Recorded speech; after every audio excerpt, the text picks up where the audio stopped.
Yes, I'm Odds Bodkin, but I can't tell Paul Bunyan stories. However, I know someone who can. Let me see if I can't get him to come out. His name is Sam. Sam, are you in here? Yeah, Paul Bunyan story. Got one for these folks? Yep. Goodbye.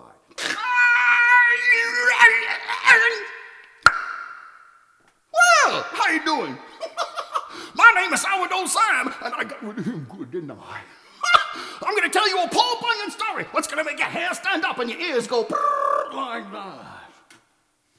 Everybody knows that Paul Bunyan was a big man, strong man. Why, Paul Bunyan was so big that he was out walking,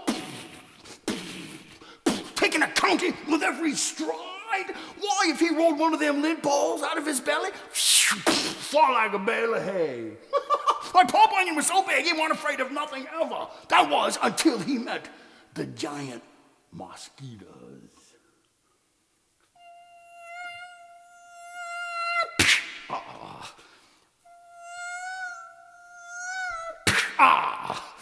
There ain't nobody what likes mosquitoes, because they want what you got.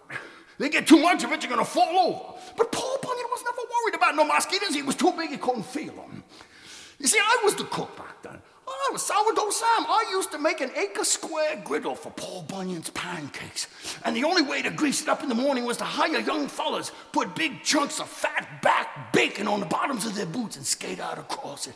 And then I'd lay me out a giant pool of batter. And once I made the flapjack, I'd winch it up to the top of a 20-foot high stack of flapjacks. And Paul Bunyan, he'd come in. You see, he'd come into the grub shed and he'd sit down and look at me and say, "Good morning, Sam." And I'd say, "Good morning, Paul, how you doing?" "Fine. Hey, you got my flapjacks?" I say, "Yeah, they're right here." And he'd take a 25-foot fork and just eat the whole stack in a second.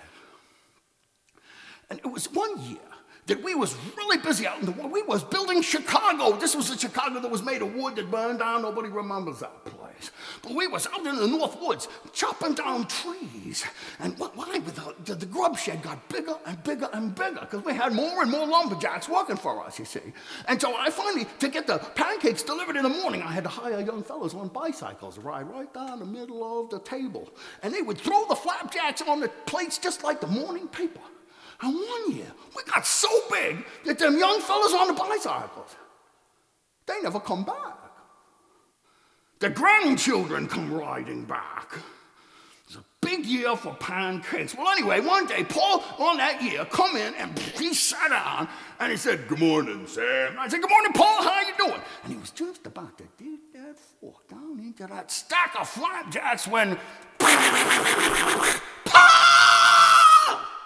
it was Squeaky Johnson. Had one of them squeaky voices. He was banging on the grub house door. And Paul said, "What is it, Squeaky?" And Squeaky said, "Paul, you gotta come down to the lower field." "Well, what is it?" "I can't explain it, you gotta come down." So Paul Bunyan, he got up and he ran down to the lower field. Now, the lower field is down there by a bend in the river, where the sand is shallow and the water is shallow. And it was where we kept our oxen. You can't get logs out of the woods without oxen. Yeah, people think horses are good, but horses, they're spoiled. They gotta have hay and oats and things like that. But an ox, he'll eat anything, right off the forest floor. He's not too bright,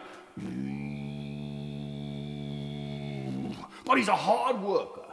And Paul looked out over that big herd of oxen. They're all milling around down there. All the eyeballs looking up at the sky. That's when Paul seen it. Out in the middle of the herd of oxen, he seen 4 ox legs sticking straight up in the air, stiff as a board. And he said, "What is that?" He leaned over and he picked it up. It was a dead ox, all right. He shook it. Why, all the blood had been sucked right out of it. He put it in his pocket. One ox out of a whole herd, he wasn't going to worry about no dead ox. So, but the next morning, just as he was about to eat that stack of flapjacks, there was Squeaky Johnson banging on the grub house door again. And Paul said, "Well, Squeaky, I can't explain it, you got to come down." So Paul Bunyan ran down to the lower field again. And there were them oxen, looking kind of worried up there into the sky. And there, out in the middle of that whole herd, he seen it. 4 more ox legs sticking straight up in the air, stiff as a board. He leaned over.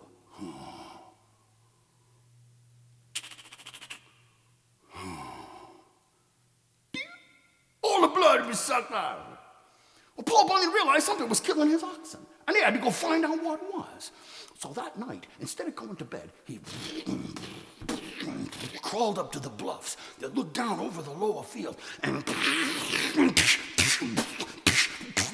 shoved the trees apart, and he put his big old chin down there, and he started to wait. And he waited all night.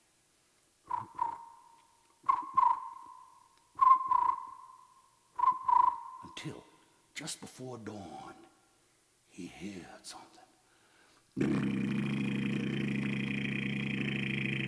He said, "What is that?" And he heard another one. He said, "What is that?" And he looked in there, he seen them flying.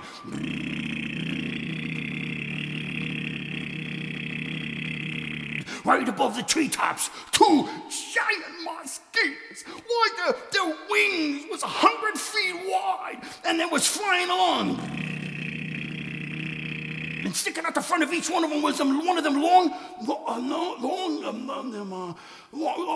proboscidebuses sticking right out there like a giant 2-man saw. Paul Bunyan was totally obfuscated. He got up and said, "Giant mosquitoes," and they flew by him, and like every fella's gonna do, he took a swat at him. Well, they missed him, but his hand hit some logs, and the logs exploded up over the mountain, and they flew all the way west of the Mississippi River. Well, Paul was trying to figure out how to make an honest American dollar from logs that far away. They killed another ox, sucked him dry, and left him with his legs sticking straight up in the air, stiff as a board. And Paul Bunyan said, "Oh," and he seen him flying off. And Paul called at him, "I'm gonna get you." He could have swore he heard him laughing at him.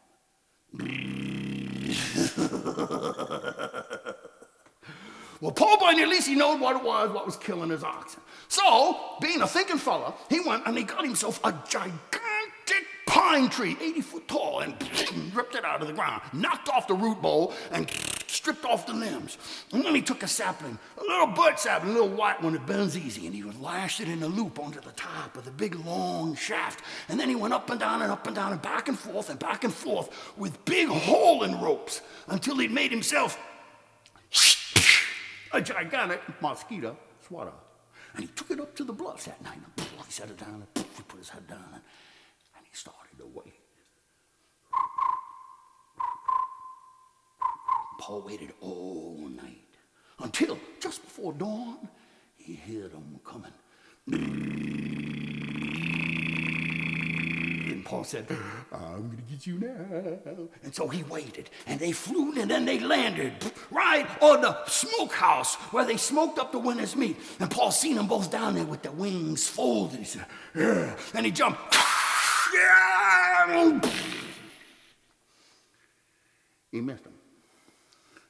Yeah, they got the grub house pretty good, however. All it was twigs. And while Paul was trying to figure out how he was going to get next winter's meat smoked up, they left another ox with its legs sticking straight up in the air, stiff as a board. And as they flew off, he knew they was laughing.